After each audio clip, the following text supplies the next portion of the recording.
রাজধানী আগরতলার মদ্যপ অবস্থায় রাজপথে তাণ্ডব চালিয়ে সরকারি সম্পত্তি ভাঙচুর এবং ফ্ল্যাগ ফেস্টুন ছেঁড়ার অভিযোগে 9 জন যুবককে গ্রেফতার করেছে এনসিসি থানার পুলিশ। গ্রেফতার হওয়া সকলেই কলেজের ছাত্র বলে জানিয়েছেন পুলিশ। এসডিপিও সুব্রত বর্মন জানান, শনিবার গভীর রাতে শহরের বিভিন্ন এলাকায় উচ্ছৃঙ্খল আচরণে লিপ্ত ছিল অভিযুক্ত যুবকেরা। স্থানীয়দের অভিযোগের ভিত্তিতে দ্রুত অভিযানে নামে এনসিসি থানার পুলিশ এবং বিভিন্ন স্থান থেকে 9 জনকে আটক করতে সক্ষম হয়। তিনি আরও জানান, অভিযুক্তরা মদ্যপ অবস্থায় শহরের রাজপথে বিশৃঙ্খলা সৃষ্টি করে এবং সরকারি সম্পত্তি ক্ষতিগ্রস্ত করে।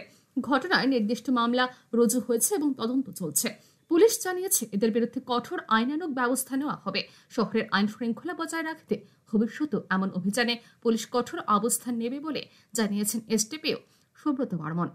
গতকাল লাস্ট নাইট কিছু যুবক আগরতলা শহরে এনসিসি থানার অন্তর্গত শ্যামলীবাজার, গুরকাবস্তি এবং শালবাগান এরিয়া থেকে কিছু রাস্তায় ফ্ল্যাগ ফেস্টুন ছিল এবং ওগুলো ডিস্ট্রয় করে এবং ট্রাফিকে ব্যবহৃত যে গ্লো সাইন ছিল ওগুলো উঠিয়ে নিয়ে যায় এবং স্পিড কিলোমিটার যে সাইনবোর্ড ছিল ওটাও উঠিয়ে নিয়ে যায়।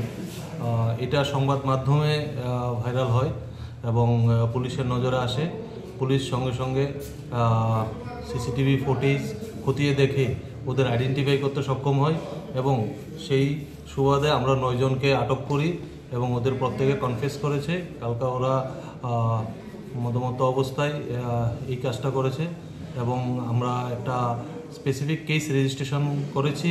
ট্রাফিকের তরফ থেকে কমপ্লেইন নথিভুক্ত করা হয়েছে, তো ওদেরকে অ্যারেস্ট করে কালকে আমরা কোর্টে প্রেরণ করব। তারা মূলত কি করে?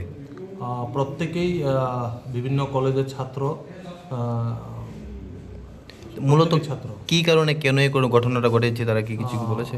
ওরা তো এখনো পর্যন্ত জিজ্ঞাসাবাদে যতটুকু জানা গেছে ওরা কোথাও একটা প্রোগ্রাম করেছিল, প্রোগ্রাম সেরে যাওয়ার পথে ওরা এই কাজটা করেছে, কিন্তু ওদের ইন্টেনশন কি ছিল সেটা বাকি জিজ্ঞাসাবাদ করে আমরা জানতে পারি। তাদের সাথে কি আর কেউ আছে? এখনো পর্যন্ত এই 9 জনেই ছিল বলে মানে আমরা পাই। তাদের সাথে কিছু ব্যবধান করা হয়েছে?